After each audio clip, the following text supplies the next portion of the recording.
जियारत को गए। दोनों भूखे थे और थके हुए थे।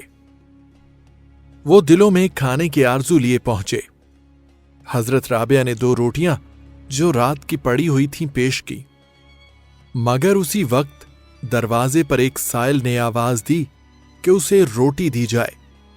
हजरत राबिया ने दोनों रोटियां उठाईं और साइल को दे दी। दोनों मेहमान बड़े हैरान हुए और मायूस भी, मगर थोड़ी देर के बाद एक कनीज दरवाजे में दाखिल हुई। उसके सर पर एक दस्तरखान था और कहने लगी, मेरी मालिका मखदूमा ने ये रोटियां आपके लिए भेजी हैं। हजरत राबिया ने रोटियां गिनी तो 18 थीं। हजरत राबिया ने कहा, ये रोटियां वापस ले जाओ, ये मेरे लिए नहीं है, किसी और की होंगी। तुम्हारी मखदूमा को गलती लगी है। वापस गई तो वाकई मालिका ने कहा, मैं तो 20 रोटियां भेजना चाहती थी। 20 रोटियां दी तो वो कनीज दोबारा ले हाजिर हुई। हजरत राबिया ने 20 रोटियां लीं और मेहमानों की खिदमत में पेश करते हुए कहा, 2 के बदले तो अल्लाह ताला ने 20 रोटियां मुकर्रर की हुई थीं। मेहमान हजरत राबिया के इस अंदाज़े मेहमान नवाजी को देखकर हैरान होते रहे। हजरत राबिया ने फरमाया, जब तुम मेरे पास आए तो मुझे एहसास था कि तुम भूखे हो, मगर मेरे पास सिर्फ 2 रोटियां थीं। उन 2 रोटियों से तुम्हारा पेट नहीं भर सकता था। साइल आया, मैंने अल्लाह से तिजारत की, वो 2 के बदले 10 देता है। मैंने रोटियां उसकी राह में दे दी। मुझे यकीन था अल्लाह ताला जरूर 20 रोटियां देगा। कनीज आई, मैंने गिनी 18 थी, ये कमी नहीं हो सकती थी। मैंने वापस कर दी, ये हिसाब में गलती की वजह से थी। 20 आई तो तुम्हारे लिए हाजिर कर दी। हजरत राबिया बसरिया रहमतुल्लाह अलैह मखदूमा शबो रोज इबादत में लगी रहती थी। आपको हज का शौक हुआ। एक गधा बहुत लागिर उनके पास था। उस पर असबाब लाद कर चल पड़ी। रास्ते में गधा मर गया। दूसरे हमराहियों ने उनसे कहा, हम आपका असबाब ले चलेंगे। आपने कहा, तुम सब जाओ, मैं तुम लोगों के भरोसे पर नहीं आई हूं। काफिला चला गया, आप तन्हा रह गईं। आपने दरगाह इलाही में अर्ज की, ऐ सारी कायनात के बादशाह, क्या एक गरीब औरत के साथ यही मामला किया जाता है कि तूने पहले मुझे अपने घर की तरफ बुलाया, फिर रास्ते में गधे को मार डाला और तन्हा बियाबान में सरासीमा कर दिया। आपकी मनाजात खत्म न हुई थी कि गधा जिंदा हो गया। आपने फिर उस पर असबाब लादा और मक्का मुअज्जिमा को चली। हजरत राबिया रहमतुल्लाह अलैह करीब मक्का मुअज्जिमा पहुंची तो चंद दिन बियाबान में क़याम पजीर हुई और मनाजात की कि मेरा दिल रंजीदा है और ये ख्याल मुझे दरपेश है कि मैं कहाँ जाती हूँ। मेरी बुनियाद एक मुश्ते खाक है और खाना काबा पत्थर का बना हुआ मुस्तहकम मकान है। मेरी अर्ज है कि तू मिल जाए।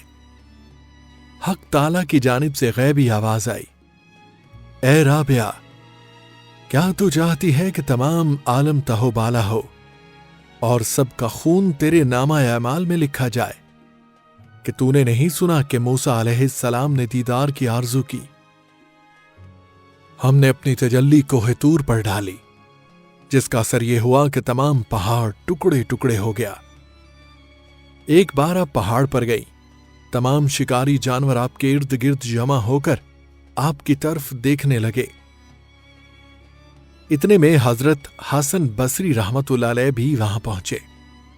तमाम जानवर उनको देखकर भाग गए। हजरत हसन बसरी रहमतुल्लाह अलैह ने आपसे दरियाफ्त किया कि जानवर मुझे देखकर क्यों भाग गए और आपके पास क्यों खड़े रहे? आपने पूछा कि तुमने आज क्या खाया है?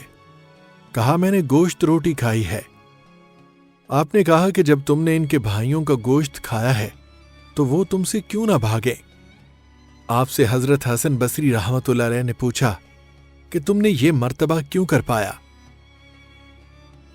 आपने फरमाया, میں نے کل موجودات کو خدا کی یاد میں گم کر دیا۔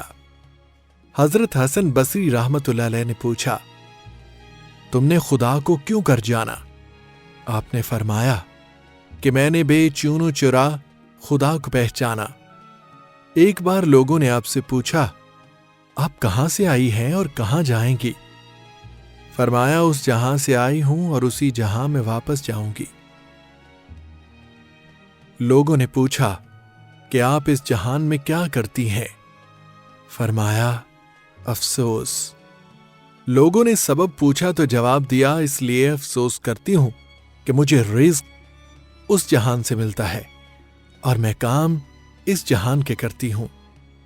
لوگوں نے آپ رحمت اللہ علیہ سے پوچھا کہ آپ جس خدا کی عبادت کرتی ہیں اس کو دیکھتی بھی ہیں یا نہیں؟ آپ نے فرمایا، اگر میں اس کو نہ دیکھتی تو اس کی پرستش نہ کرتی۔ آپ ہمیشہ رویا کرتی تھی۔ لوگوں نے رونے کا سبب دریافت کیا۔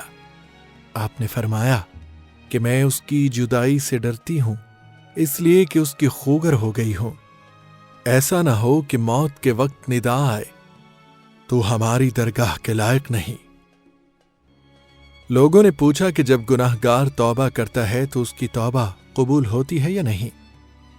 آپ نے فرمایا کہ جب تک خدا توبہ کرنے کی توفیق نہیں دیتا، کوئی گناہ گار توبہ نہیں کر سکتا، اور جب خدا نے توبہ کرنے کی توفیق دی تو توبہ بھی قبول کرتا ہے۔ پھر فرمایا، اعضاء سے خدا کی راہ نہیں ملتی جب تک انسان کا دل بیدار نہ ہو، اور جب دل بیدار ہو گیا تو دوستی اعضاء کی ضرورت باقی نہیں رہتی۔